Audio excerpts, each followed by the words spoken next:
Ser podcast. El cine tiene capacidad de entablar diálogo con el contexto político y social del momento, ya sea con las películas ambientadas hoy o hace mucho tiempo. Lo hace La zona de interés, la increíble mirada al Holocausto de Jonathan Glazer, advirtiéndonos de la connivencia con el horror, pero también tiene algo de premonitorio cuando acecha la maldad. Es la película de terror argentina que reflexiona sobre cómo se propaga el odio. Además, hablamos de Slow, drama romántico sobre la asexualidad, y del nuevo biopic de Vicky Krieps, y por supuesto, siempre hay series a las que echarles un ojo. ¡Acción!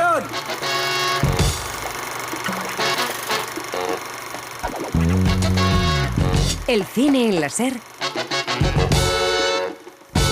con Pepa Blanes.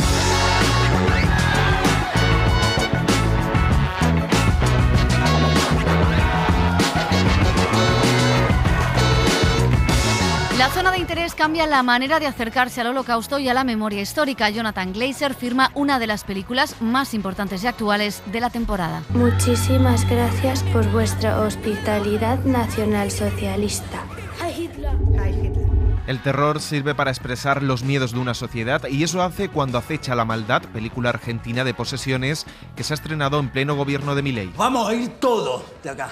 Hay un embichado en el pueblo, un encarnado, Sabrina. Y creo que se liberó. Este pueblo va a ser un infierno en poco tiempo. La cineasta alemana Margaret von Trotta dirige a Vicky Krieps en una historia de amor y reivindicación de la poeta Ingeborg Bachmann. Siempre he estado en contra del matrimonio. Es una institución incompatible con una mujer que trabaja, piensa y actúa de forma libre. Calparsoro es experto en thriller adrenalínicos donde se habla de la corrupción de sus personajes, ya sean chavales de barrio o banqueros y futbolistas, como nos muestra en El Correo, donde Luis Tosar y Aaron Piper entran en este juego de delincuentes. ¿Qué hace un tío de Vallecas en un contenedor que ha viajado desde España hasta Hong Kong con 1.550 millones de euros? Slow es una propuesta de autor que estuvo en Sundance y que nos habla de algo que el cine ha tratado muy poco: la asexualidad. Me escribe qué tal a la 1 de la noche. ¿Tú qué crees que quiere? Entonces, si escribes que qué tal, ¿significa que quieres sexo? En televisión tenemos la serie de Cristóbal Valenciaga y un Succession a la española. Galgos es una serie sobre una familia de empresarios con una matriarca, Adriana Ozores. Lo siento, pero a partir de ahora nuestro desarrollo irá orientado a productos saludables. Del resto tenemos de sobra. Por favor.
Hola, ¿qué tal? Bienvenidas, bienvenidos a El Cine en la SER. Arrancamos con el primer festival de cine de 2024 que nos lleva hasta las montañas nevadas de Utah. José Manuel Romero, ¿qué tal? ¿Qué tal, Pepa? Sundance arranca con toda la industria después de meses de paros con las dos huelgas en Hollywood. El cine independiente y los directores primerizos toman este certamen, que también tiene sus estrellas. Jodie Foster o Kristen Stewart estarán allí. También el cine español. Los Javis presentan La Mesías en Estados Unidos y tenemos coproducción peruana y española. Reinas es una película de Claudia Reinecke que cuenta con Susi Sánchez. Todo lo que se ve en la peli, los apagones, la tensión, todo eso son mis recuerdos de Perú, ¿no?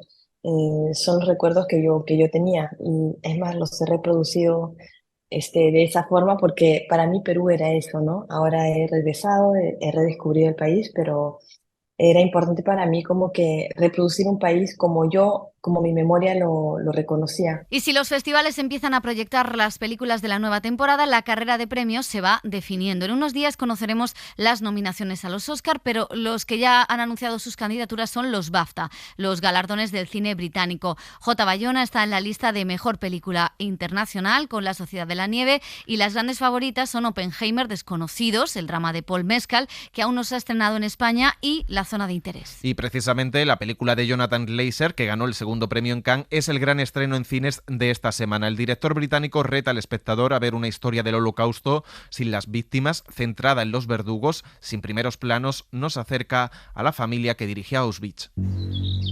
Una valla gris separa el infierno de la vida feliz. Es el infierno que relató Primo Levi y que relataron muchos otros. El infierno que hizo que Adorno dijera aquello de que ya no podría haber poesía después de Auschwitz. No fue así, la hubo, y además esos restos del infierno sirven hoy de escenario para que las influencers ganen seguidores y hagan caja en todo el mundo. Esas nuevas estrellas del momento se sacan fotos como turistas o como modelos en los campos de concentración.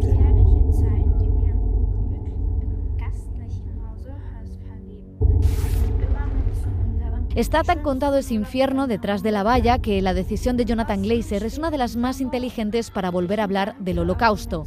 El director muestra lo que hay al otro lado, en una casa colindante donde viven felizmente los verdugos, y deja fuera de campo el calvario de las víctimas. Específicamente con el principio estuvimos hablando mucho de cómo entrar en la película, cómo podemos crear un viaje y un espacio antes de conocer a esta familia. Simplemente sentí que tenía que ser una emoción, una especie de viaje, un viaje en el tiempo, que fuera una experiencia emocional incluso antes de llegar al primer fotograma con las imágenes. Esa es la intención y la invitación. Queríamos que fuera como una preparación para el pensamiento, la reflexión y la calma, para separar de alguna manera nuestras ajetreadas vidas de lo que viene de las imágenes o algo así. Había que crear la sensación de viajar a este lugar y a la historia, y dejar espacio es el mejor método para hacerlo. El director, de origen judío, ganó el segundo premio en Cannes con esta libre adaptación de la novela de Martin Amis. En ella, la violencia y el terror de la cámara de gas solo se infieren por el sonido, nunca con la imagen.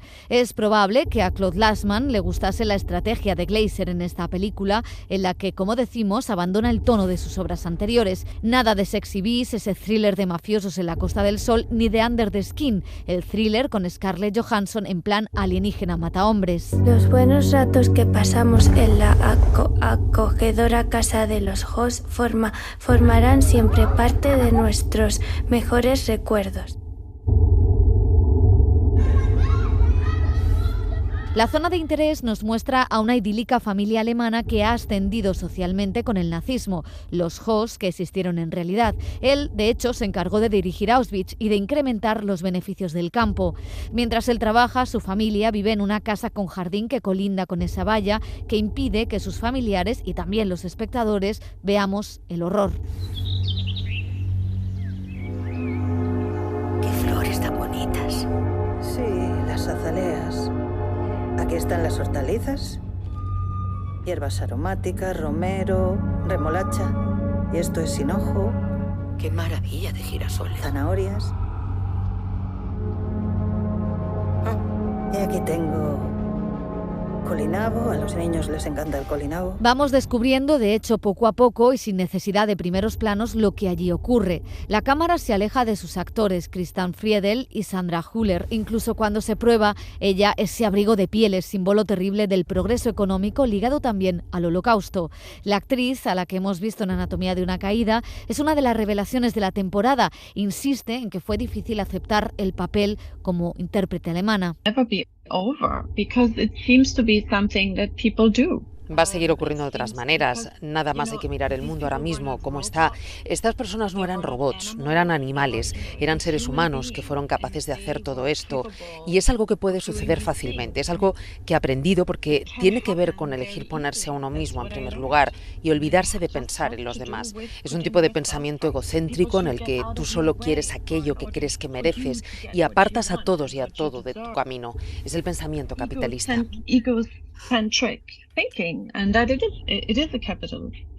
El espectador descubre que la abuela no quiere dormir en una casa donde las vistas son tétricas. Los niños acaban viendo las cenizas de los muertos judíos cuando se bañan en el río. Las fiestas no son todo felices, pues mientras ellos comen, al otro lado se oyen gritos. Sonido e imagen van por lugares diferentes. Una disociación apoyada en el ruido de fondo y en la música de Mika Levi que hace que el espectador infiera el infierno.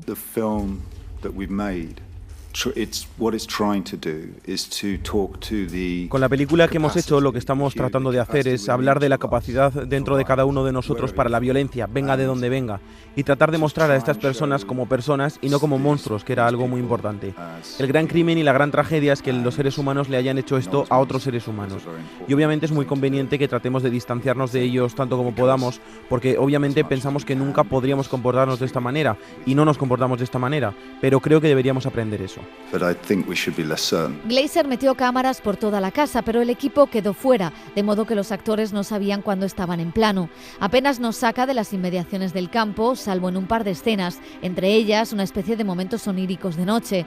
El espectador ve el artificio todo el rato, pero de alguna manera esa decisión visual del director incrementa el objetivo de la historia, servir de espejo, mostrarnos, como decía el filósofo Gunther Anders, que el Holocausto siguió mucho después de la Segunda Guerra Mundial, y de hecho sigue en nuestros días.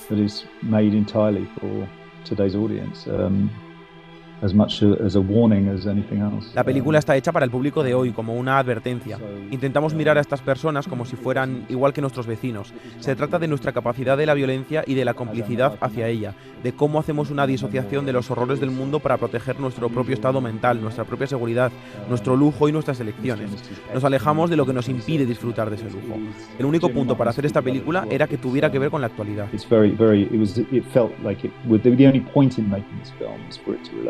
El cine nos ha contado que los nazis eran monstruos, que no tenían sentimientos, obviando las magníficas crónicas de Hannah Arendt sobre el juicio de Adolf Eichmann en Jerusalén y su tesis sobre la banalidad del mal. Siempre es más fácil caricaturizar la maldad que admitir que vive entre nosotros, que esa familia podría ser la nuestra, que ese padre alemán que lee los cuentos de Hansel y Gretel a los niños podría ser el nuestro, o ese jefe que espera las llamadas de sus directivos de la multinacional.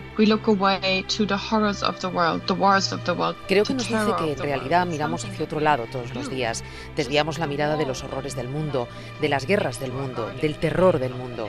Es algo que hacemos, solo que en nuestro caso el muro no está justo al lado de nuestro jardín. Quizás sea la próxima frontera. Creo que es también una película sobre las decisiones que tomamos. Mientras hacía este trabajo y me convertí en esta persona, descubrí que convertirse en una fascista no es algo que sucede de repente, que te despiertas por la mañana y te sientes así. Lo que eliges es que no te importe nada, ponerte a ti mismo en primer lugar. Eliges ser mejor que nadie. También es una forma del pensar capitalista. A pesar de los años, seguimos copiando la dinámica de esa familia, nos dice la película. La copiamos en Gaza, en Melilla, en México, en Huelva. De eso hablaba la novela de Amis y de eso habla Glazer, que conecta la película con la actualidad, con esos museos de la memoria, donde las trabajadoras de la limpieza se encargan de dejarlos impolutos para que gente de todo el mundo vaya a contemplar los restos del horror y las influencers, como decíamos, hacerse su selfie correspondiente.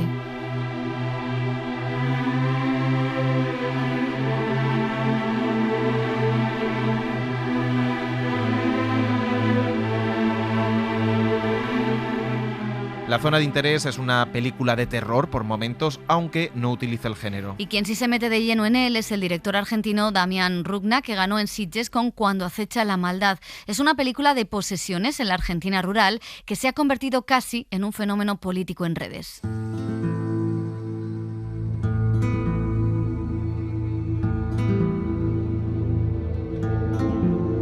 Frente a los blockbusters de terror, centrados últimamente en secuelas, precuelas y refritos, el nuevo cine de autor exhibido en festivales demuestra que hay espacio para sorprender en este género. ¡No le hagan mal, por favor! ¿Qué van a hacer? ¡No le hagan mal! Es el caso del argentino Damián Rugna con Cuando acecha la maldad, película que ganó en Sitges y se ha convertido en la cinta de terror más taquillera de su país. Para mí es obvio el cambio generacional está trayendo que haya mucha más gente utilizando el género fantástico para contar sus propias realidades. Me parece que sí, que tiene que ver un poco esa búsqueda de nuevas opciones. La propuesta del autor de Aterrados empieza como un western, un thriller rural con dos hombres que escuchan unos disparos por la noche. Yo conté 3, blan, blan, blan, después paró y 2 más. Cuando salen a investigar por la mañana se encuentran un cuerpo desmembrado. El tipo este lo cortaron con un cuchillo, algo filoso. Y acaban en la casa de una mujer que espera a alguien para que mate a su hijo. Ya hace mucho rato que tendría que haber llegado ya. Estamos esperando que venga. Y que venga a encargarse de mi hijo. ¿El Uriel? Sí. Y tiene que matar a mi hijo. Un hombre mórbido, hediondo, que tiene el demonio dentro, que está poseído o, como dicen los argentinos, que está embichado. Vamos a ir todos de acá. Hay un embichado en el pueblo. Un encarnado, Sabrina. Y creo que se liberó. Este pueblo va a ser un infierno en poco tiempo. Lo interesante de la película de Rukna, que deviene en una sangrienta road movie, es que trasciende el esquema trillado del subgénero de posesiones demoníacas. Lo hace estirando los límites, llevando la violencia y la brutalidad al extremo. Bueno, soy bastante visceral, la verdad, y escribo más con la emoción de lo que yo quiero ver en pantalla, y sin importarme nada, ¿no? En cuanto acecha la maldad, los planos se alargan, las tomas no se cortan y la cámara no aparta la mirada. Se queda con quien recibe la violencia y no con quien la ejecuta, en un festival de sangre y recursos visuales que imprimen un realismo sucio al relato. Lo tiene que hacer alguien que sepa hacerlo. ¡Cállate, hija de puta! Tendría que haberles quemado el rancho. Da igual si son cabras, perros, mujeres desquiciadas o niños diabólicos. De hecho, se intuye un guiño al quién puede matar un niño de Chicho Ibáñez Serrador. ¿Qué estás haciendo? ¿Cómo no puedes estar? Que te vas ya mismo de acá. ¿Me escuchaste? ¡Te vas! ¡Necesito ropa! El otro acierto es, dentro de lo fantástico y el terror, sostener un relato genuino ambientado en los pueblos abandonados y desamparados de la Argentina profunda. La noticia sobre los pueblos fumigados que pasa acá en Argentina, que son esos pueblos bueno, digamos, los campos que tenemos acá de soja, que el 80% de nuestro país está sembrado de soja y están los agrotóxicos causando estragos, están contaminando todas las napas de agua que tenemos y provocando además a la gente que se expone con eso muchas enfermedades. Como buena película de terror, la historia tiene muchas capas. Está la alegoría de la tierra contaminada y salvaje de esos inmensos parajes, pero también hay un retrato de cómo se propaga ese mal, de cómo ese embichado se muda de cuerpo, y eso, dice el autor, conecta con las redes sociales. Cómo la sociedad, en cierta forma, crece en los últimos años, nutrido por un odio que se va contagiando a través de las redes sociales y los medios de comunicación y que le cambia como la cabeza a la gente de una manera nefasta. Y también guarda una lectura con el odio y el avance neofascista que precisamente ahora está experimentando Argentina con la llegada de Milei. Percibí así en una lectura sobre el auge neofascista y del odio de por sí en los últimos 10 años. Después, terminamos haciendo esta película, está pasando lo que está pasando en Argentina y bueno, y un poco del reflejo que uno veía, porque el resultado final de las elecciones no es simplemente porque el loco se candidateó dos años antes de ganar las elecciones, simplemente es el proceso de cómo el crecimiento en la cabeza de la gente estas ideas de ultraderecha ha socavado mucho. Y algo de eso hay en la película. La cinta aborda la religión, la santería y esta permite hacer una lectura de género con esos hombres que solo saben solucionar los problemas con más violencia y mujeres que atesoran la sabiduría para intentar eliminar al demonio. Hay que matar al hombre para evitar que nazca la bestia. El embichado está muerto, si no, no estaría pasando todo esto, ¿no? No. Esto es lo que llamamos el proceso de parto.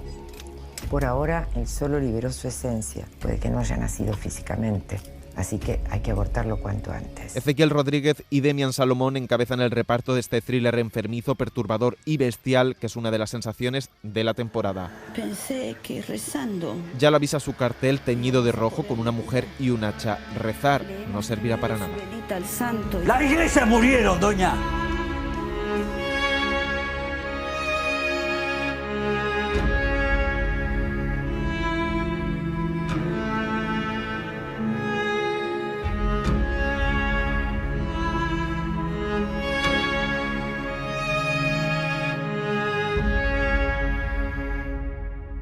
La directora alemana Margaret von Trotta ha conformado su carrera mirando a la historia reciente de su país, pero también reivindicando a esas mujeres que no tuvieron tanto foco o resonancia como los hombres.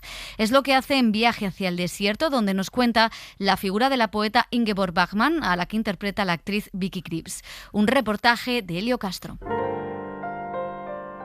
Ingeborg Bachmann fue una de las poetas más importantes en lengua alemana después de la Segunda Guerra Mundial. Es la única poetisa seria de toda Alemania. Austríaca de nacimiento, estudió filosofía, psicología y literatura alemana. En sus poemas y escritos, uno de sus temas preferidos era el amor, las relaciones y la incomunicación dentro de una pareja. Siempre he estado en contra del matrimonio.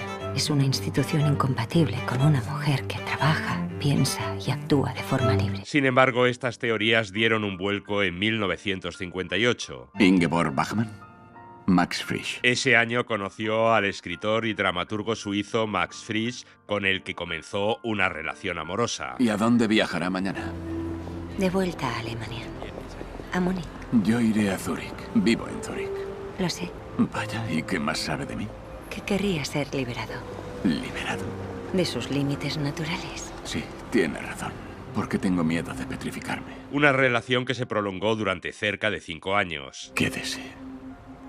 Se lo estoy rogando, quédese. Que comenzó de forma apasionada y que terminó debido al maltrato y los celos por parte de Max Frisch. ¿Quién te ha mandado las flores? Las trajeron ayer, pero no tenían nombre. Dime quién. Pensé que tal vez me las regalaste tú. No, no son mías. ¿De quién son? No lo sé. Estás mintiendo. ¿Quién es? Dime ahora mismo de quién son las flores. Nadie manda rosas sin pedirte algo a cambio. Las he comprado para ti.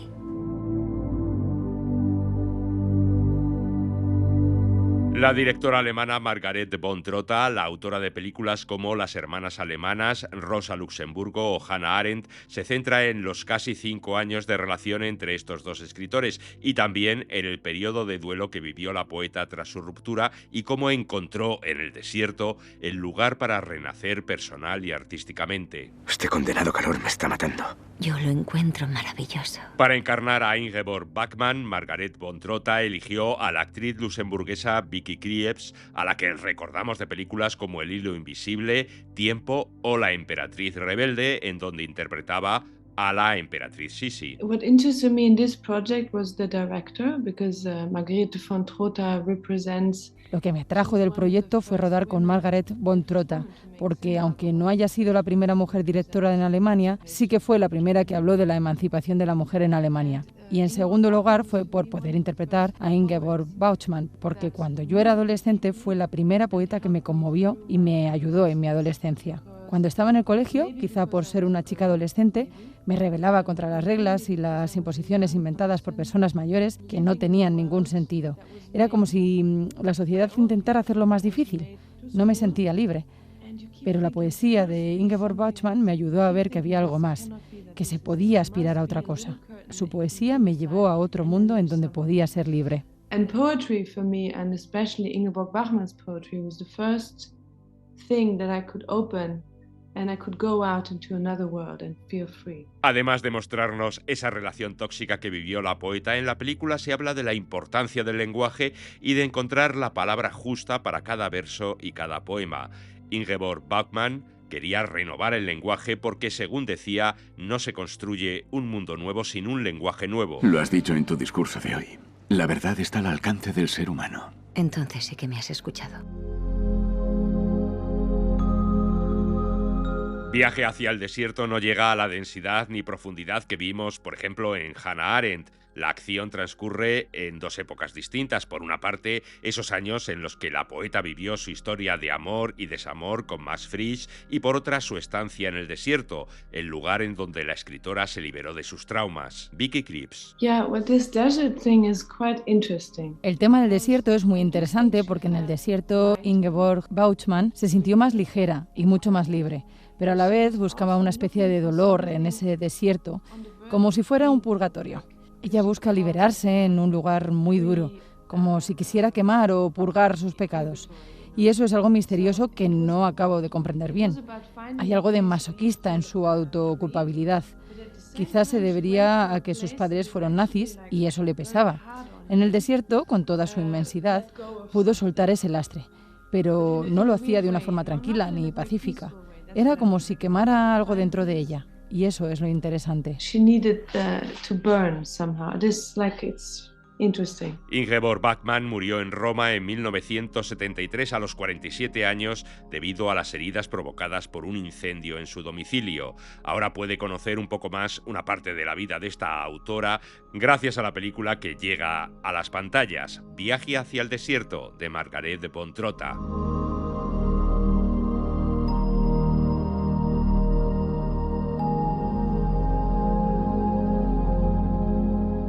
Entre las propuestas más comerciales hay comedia romántica con Sydney Sweeney, una de las protagonistas de la serie Euphoria en Cualquiera menos tú, y también acción con lo nuevo de Calparsoro, El Correo, un thriller de mafiosos y de chicos de barrio con Aaron Piper, Luis Tosar, María Pedraza y Luis Zaera. Estamos contando también, porque hay imágenes de archivo, lo que sucedió aquí, o sea que tiene un lado de documento la película para mucha gente que no lo vivió y para mucha gente que ya lo hemos olvidado de alguna manera, ¿no? Porque hemos pasado página, porque en este país siempre se pasa página, ¿no? De la transición, de la corrupción, aquí todo al día siguiente da igual, ¿no? O sea, aquí lo que importa es el día a día. Y eso al final está muy bien para vivir en este país, pero también va dejando unas cicatrices y unas cadenas, ¿no? Queríamos hacer eso y contar eso, pero a la vez que fuera de una manera canalla y lúdica, para que la película fuera trepidante, entretenida, y sobre todo disfrutona, ¿no? Y una última recomendación. Slow es una coproducción española y lituana que habla de la asexualidad a través de la relación de una pareja. Nos lo cuenta Juan Galarza.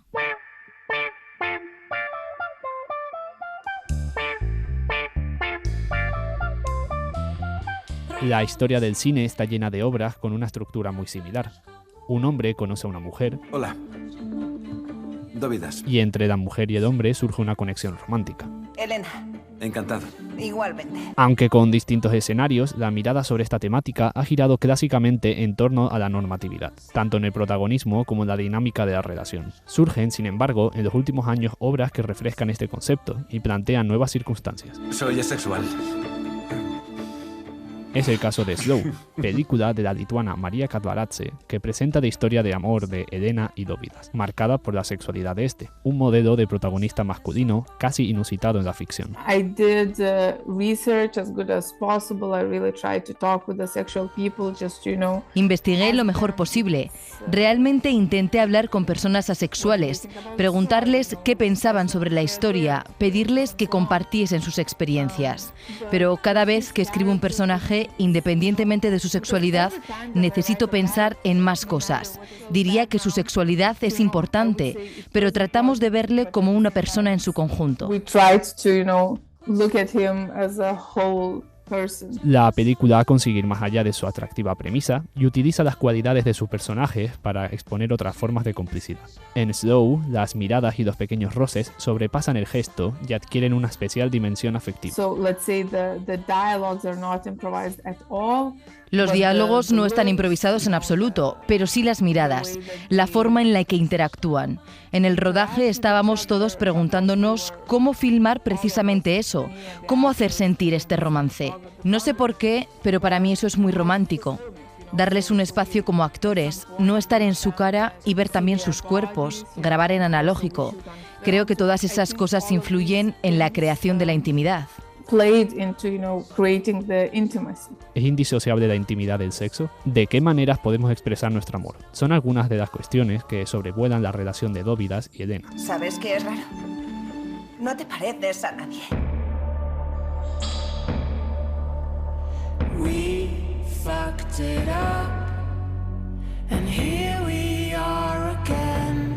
Intérprete de lenguajes de signo él y profesora de baile ella, sus profesiones sirven como prolongación de su conflicto interno, la búsqueda de formas de conectar y de comunicarse saliéndose de lo canónico. It's a little bit funny because when you said Es gracioso porque, para ser honesta, realmente no pensé tanto en las profesiones. Conectan muy bien con la idea de la película, también con los cuerpos, que es un tema importante, y con la comunicación, que creo que es de lo que se trata una relación.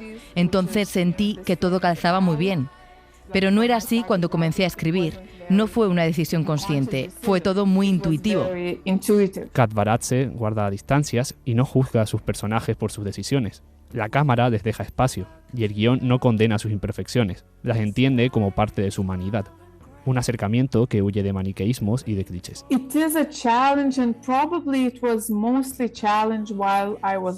Es un desafío y lo fue principalmente mientras escribía, porque luego, cuando conozco a los actores y trabajamos, es más fácil ver los momentos que funcionan y en los que siento ese romance al mirarlo. Pero mientras escribía, realmente necesitaba encontrar mi camino. Para empezar, hacer creíble que se enamoren y escribir esa historia. O sea, ¿dónde empieza este amor? ¿Y por qué es romántico si no comparten la atracción sexual? La química que tienen es escrita, pero lo es de una manera que no había visto antes, porque todas las historias de amor que he visto tienen también una cierta dimensión sexual. No voy a cambiar. Premiada en el Festival de Sundance y candidata de Lituania para los Oscar, pero nunca dejarás de importarme. Slow presenta una renovada mirada sobre las conexiones humanas, entendiéndolas como vínculos que trascienden éxitos o fracasos relacionales y que perduran también a través de nuestras diferencias.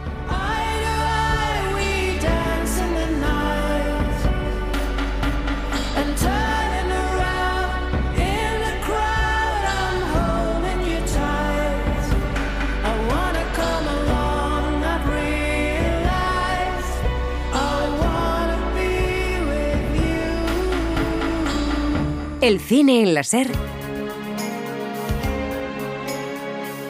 con Pepa Blanes.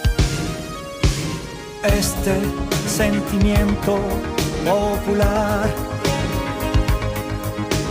nace de mecánicas divinas, como un arranque místico y sensual me encadena a ti. Debería cambiar el objeto de mis deseos, sin conformarme con las alegrías cotidianas, hacer como un ermitaño que renuncia así.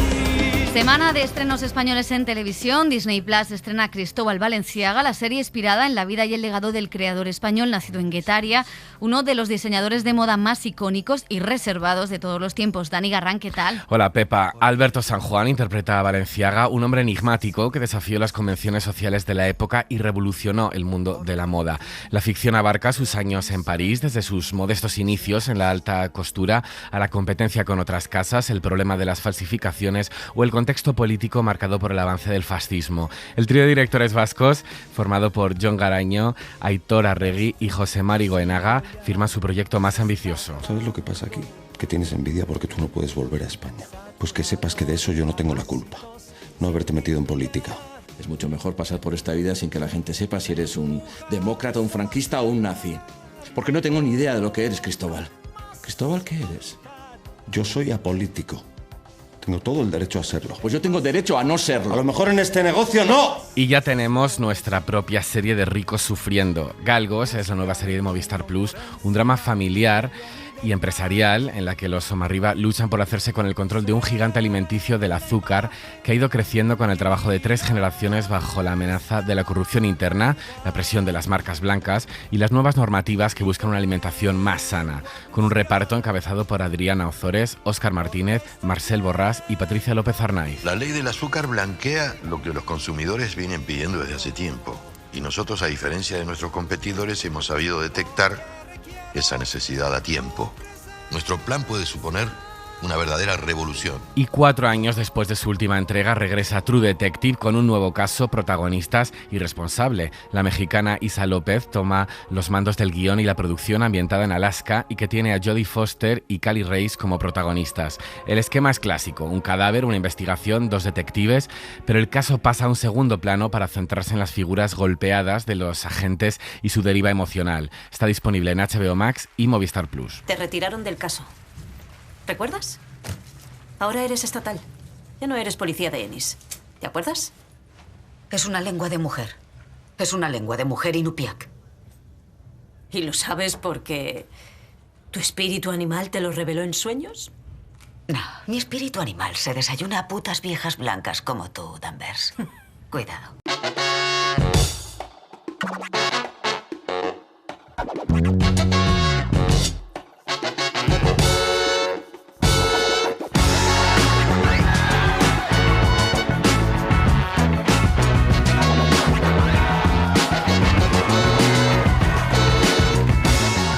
Terminamos el cine en la SER. En la realización ha estado Julia García, en la producción, redacción y redes sociales José Manuel Romero y Juan Galarza. Nos despedimos con Hannah Arendt, filósofa alemana que nos introdujo ese concepto de la banalidad del mal y que también retrató la cineasta alemana Margaret von Trotta. Estamos contando también, porque hay imágenes de archivo, lo que sucedió aquí, o sea que tiene un lado de documento la película para mucha gente que no lo vivió y para mucha gente que ya lo hemos olvidado de alguna manera, ¿no? Porque hemos pasado página, porque en este país siempre se pasa página, ¿no? De la transición, de la corrupción, aquí todo al día siguiente da igual, ¿no? O sea, aquí lo que importa es el día a día. Y eso al final está muy bien para vivir en este país, pero también va dejando unas cicatrices y unas cadenas, ¿no? Queríamos hacer eso y contar eso, pero a la vez que fuera de una manera canalla y lúdica, para que la película fuera trepidante, entretenida y sobre todo disfrutona, ¿no? El cine en la SER con Pepa Blanes. Para no perderte ningún episodio, síguenos en la aplicación o la web de la SER, Podium Podcast o tu plataforma de audio favorita.